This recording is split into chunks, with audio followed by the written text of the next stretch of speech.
Assalamualaikum warahmatullahi wabarakatuh. Nah, nama saya Sadam Rizky Aziz, NIM saya 22131026. Asal saya dari Bandar Lampung. Saya membuat video ini untuk memenuhi tugas ujian akhir semester Fenomenologi Agama semester 7, dosen pengampunya Bapak Ivan. Untuk soal ada beberapa soal. Yang pertama, bagaimana agama dijelaskan melalui pendekatan fenomenologi.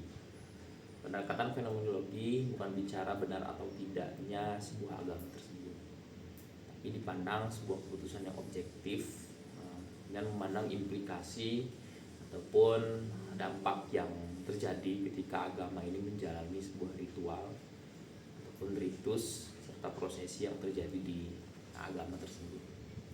Nah, artinya kan agama ini bukan hanya soal keyakinan, tapi menjadi sebuah penunjukan eksistensi terhadap manusia dan keyakinannya, serta esensi antara nilai-nilai teologis dan nilai-nilai antropologis.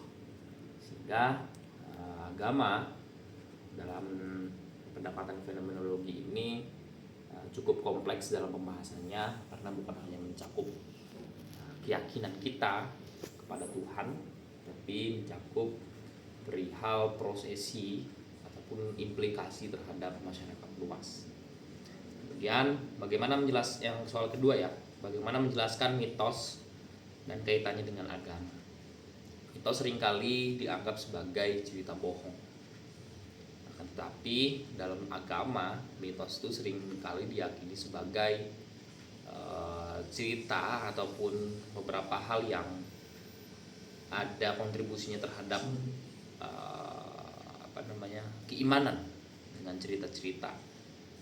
Contoh kecilnya seperti banyak ya, kalau mitos-mitos yang dikaitkan dengan agama itu banyak cerita-cerita yang tapi ada nilainya ya, perihal validasi, kevalidan dari cerita tersebut terkadang emang sulit diyakini karena emang tidak masuk akal. Tetapi agama itu mencoba melogiskan itu supaya para umatnya ini bisa belajar dari cerita-cerita tersebut, sehingga keyakinan agama terhadap cerita tersebut ataupun terhadap mitos-mitos yang memiliki nilai sosial ataupun nilai-nilai positif yang lain itu sangat berkontribusi terhadap keyakinan dan cara beribadah seseorang, khususnya umat beragama.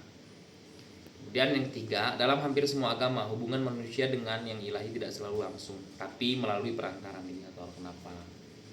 Dalam keyakinan agama, kita sebagai umat itu selalu merasa tidak layak ya untuk langsung menghadap terhadap Tuhan kita, sehingga dibutuhkanlah mediator yang dianggap layak untuk menjembatani kita dengan Tuhan kita.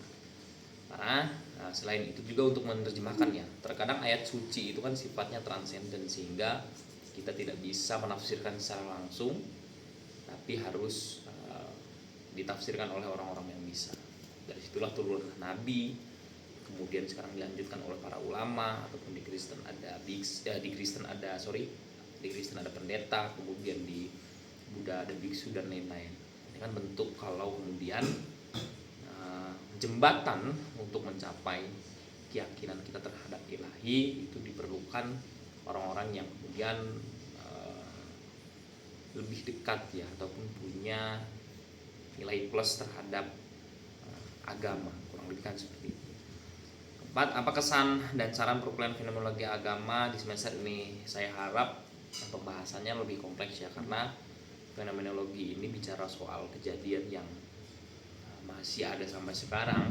Banyak ritus-ritus, baik ritus adat, ritus agama dan lain-lain yang saya pikir perlu dipelajari, dan terkadang kita tahu tapi kita tidak sadar terhadap ritus yang ada di masyarakat. Banyak hal. Kemudian mungkin itu saja, kurang lebihnya mohon maaf. Walau muwaffiq ila aqwamit thoriq, saya Sadam Rizky Aziz pamit undur diri. Wassalamualaikum warahmatullahi wabarakatuh.